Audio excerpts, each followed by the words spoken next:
Hello student, good morning all of you. Today I read English grammar. English grammar में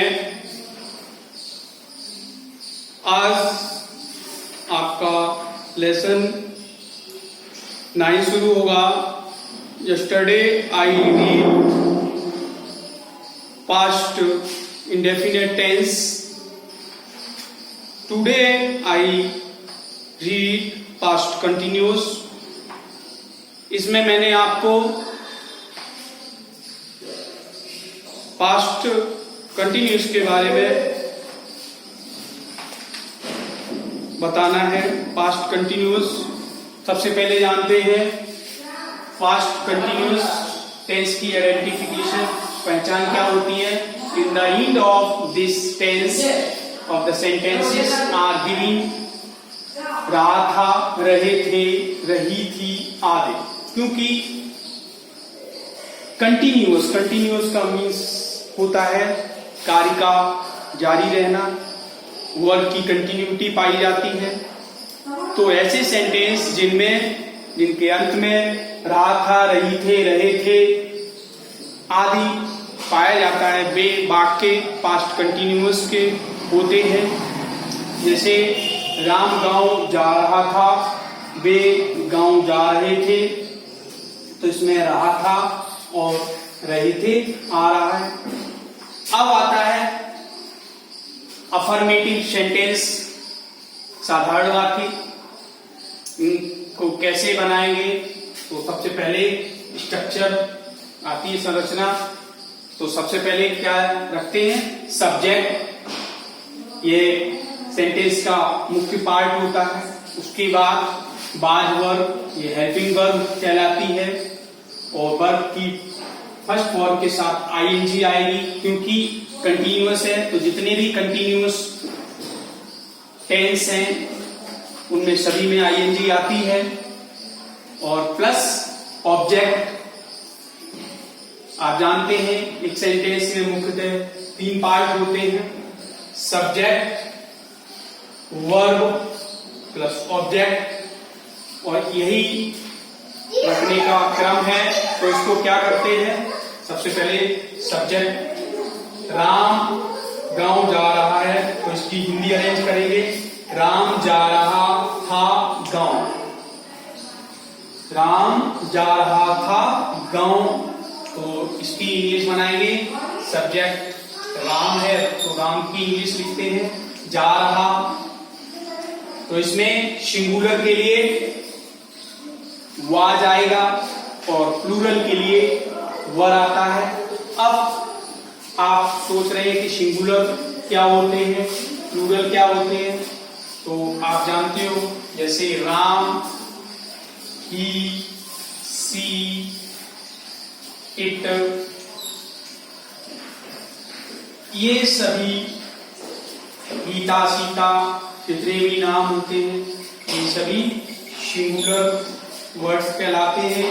इनके साथ बाज plus word की first form के साथ आईएनजी रखेंगे.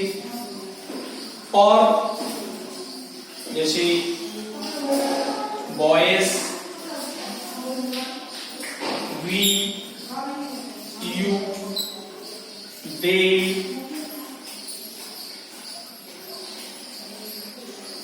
आई, ये सभी प्लूरल वर्ड्स हैं. तो इनके साथ हम वर्ब प्लस आईएनजी लगाएंगे. वर्ब प्लस वर्ब की फर्स्ट फॉर्म के साथ आईएनजी.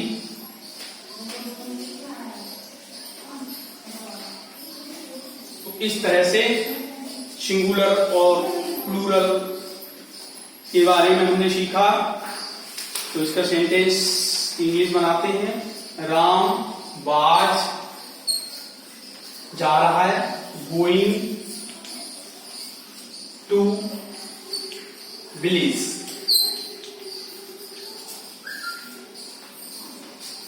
दूसरा सेंटेंस लेते हैं, वे गांव जा रहे हैं, ये प्लूरल है, तो इसमें आएगा दे वर गोइंग टू विलेज। अब नेक्स्ट आता है जब कोई सेंटेंस नेगेटिव आ जाता है। ये तो सिंपल या अफर्मेटिव था। अब कोई नेगेटिव सेंटेंस रखा हो अर्थात नकारात्मक वाक्य हो तो उनकी इंग्लिश कैसे बनाएंगे, ट्रांसलेट कैसे करेंगे। तो नंबर 2 लिखते हैं नेगेटिव सेंटेंस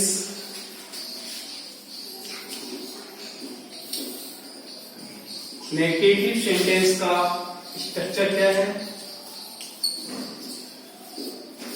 सबसे पहले हम वही सब्जेक्ट रखते हैं प्लस एक वचन है तो वाज नॉट और बहुवचन है तो प्लूरल है तो वर नॉट लगा देंगे प्लस वर्ब की फर्स्ट फॉर्म के साथ आईएनजी और प्लस ऑब्जेक्ट आ जाएगा। जैसे राम गांव नहीं जा रहा था। तो इसमें क्या करते हैं, Ram was not going to village। इसी तरह से वे गांव नहीं जा रहे थे तो क्या होगा, वे गांव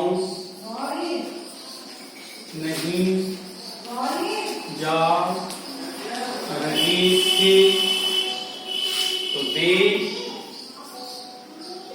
वर नॉट गोइंग टू विलेज। इस तरह से ये नकारात्मक नेगेटिव सेंटेंस बन जाएंगे। अब कुछ अगला टॉपिक आता है थर्ड, इंटेरोगेटिव सेंटेंस। तो इंटेरोगेटिव सेंटेंस 2 टाइप के होते हैं। Interrogative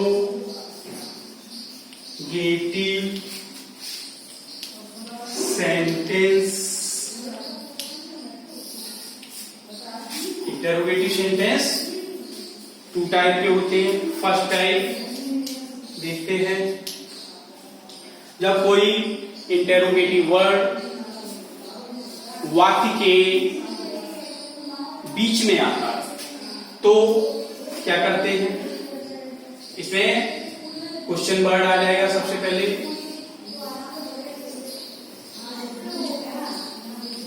question word, why, when, here, who, question word.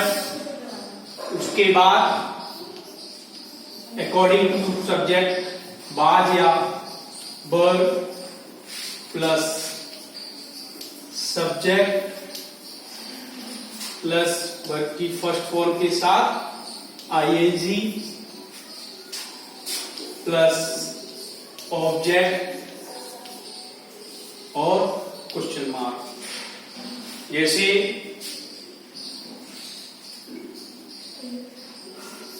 Ram क्यों गांव जा रहा था, question mark.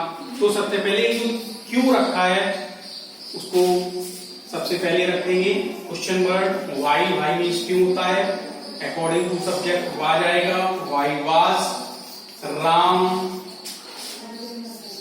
Going to village और क्वेश्चन मार्क।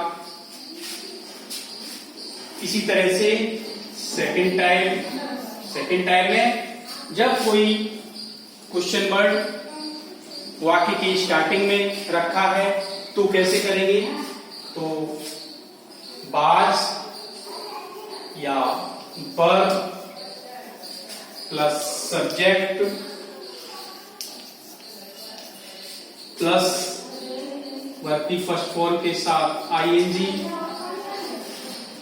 प्लस ऑब्जेक्ट और प्लस क्वेश्चन मार्क। इसमें क्या राम गांव जा रहा था, क्वेश्चन मार्क। तो क्या शब्द स्टार्टिंग में रखा है, कोई भी क्वेश्चन वर्ड हो सकता है इसकी जगह, तो अकॉर्डिंग टू सब्जेक्ट इसमें आएगा बाज राम,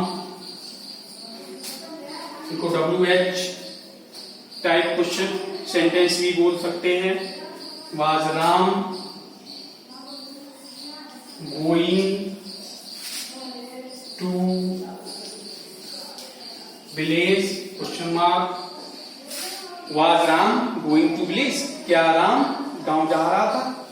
इस तरह से ये इंटेरोगेटिव सेंटेंस आपने सीखे और इन्हीं टेंसों के ऊपर आधारित ये आपकी बुक वर्क है।